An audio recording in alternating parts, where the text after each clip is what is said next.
Hi friends, ఈరోజు వచ్చేసి నేను అల్లం వెల్లుల్లి పేస్ట్ ఎలా చేయాలనో చూపిస్తున్నాను.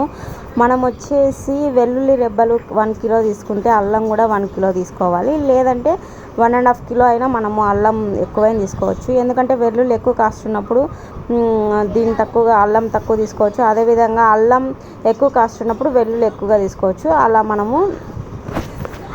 అలా మనం బ్యాలెన్స్ చేసుకుంటా వీటిని మనం చేసుకోవచ్చు. కానీ అల్లం వెల్లుల్లి పేస్ట్ మంచి స్మెల్ ఫ్లేవర్ మంచిగా ఉండాలి అనుకుంటే కనుక మనము సమపాలంలో తీసుకోవాలి. వెల్లుల్లి రెబ్బలు కేజీ తీసుకుంటే అల్లం కూడా కేజీ తీసుకొని మనం మిక్సీ పట్టుకునేటప్పుడు మనం చిన్న జార్లో పట్టుకుంటేనే చాలా మెత్తగా గ్రైండ్ అవుతుంది అన్నమాట. సో మనము వెల్లుల్లి రెబ్బల అల్లంలో వచ్చేసి మనము సాల్ట్, ఆయిల్, పసుపు ఇదంతా వేసుకొని మిక్స్ పట్టుకుంటే మనకు ఎన్ని రోజులైనా కలర్ చేంజ్ అవ్వకుండా ఉంటుంది. నేనైతే 1 కిలో అల్లము 1 కిలో వెల్లుల్లి రెబ్బలు తీసుకొని మిక్స్ పట్టినాను.